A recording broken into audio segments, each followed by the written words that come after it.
Welcome back, my friends, to Bjjbrick Quick, the Jiu-Jitsu podcast. It's pretty quick. My name is Byron. I'm your host.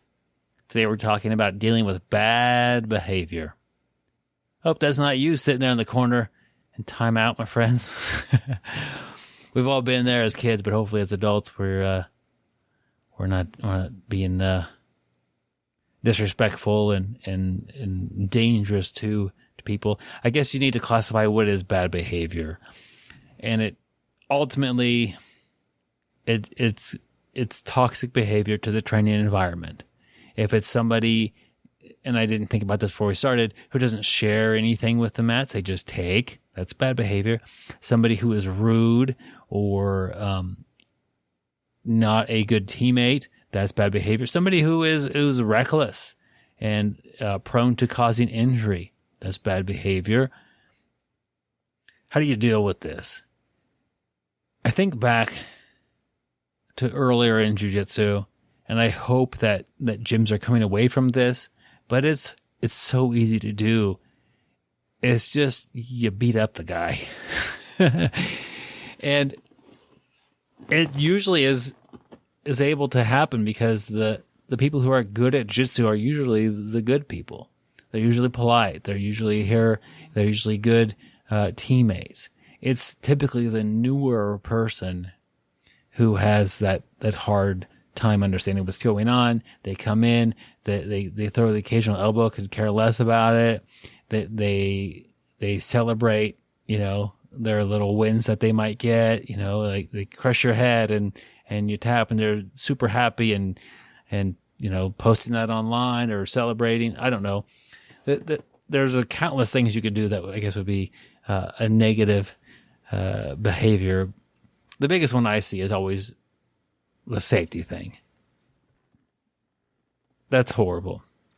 So back in the day, someone's not being safe, they're being too mean to the new people. You get somebody who's got some decent skills and they just throttle all the new people. That's not acceptable. And part of it, you need to recognize that it's happening. If you're not watching people roll, if you're always rolling, it's harder to catch this. Because if you are an upper belt, maybe this new person isn't good enough to display their bad behavior to you. Maybe they're just being respectful to you and disrespectful to the new students. So if you sit out a round or two and you can just observe students, you might realize that somebody, hey, this guy, he's kind of a jerk. It's easier to deal with, and maybe you just label it. So basically what I'm trying to say in this whole episode, don't beat people up and expect them to change what they're doing. If I'm on the mat being a jerk and beating up all the new students, and then I roll with you and you beat me up, that's what we're here to do in my mind. Okay. Obviously he's better jiu-jitsu than me. He beat me up. I could beat these guys up. I beat them up, and they hopefully someday will beat somebody else up. So by beating somebody up, it reinforces what they're doing as acceptable behavior. So label it. Hey man, you're really pretty aggressive with these white belts. It's important that we have some give and take in the rounds, and that both people get some positive interaction out of it. Don't be afraid to let them have a good position. That's we're trying to both learn here. We're not actually fighting. I think that was the first episode of Bjjbrick Quick. Is rolling is not fighting. Usually they are in the mindset that they're fighting, and that causes that behavior. So call them out. Not necessarily publicly, but you can do it in the heat of the moment. Hey, give Jim a little bit of slack to let him work too. Like as they're rolling, and as Jim's been on side control bottom for 3 minutes straight and is getting ready to just tap from that, not getting to actually do anything that he would enjoy. Call it out.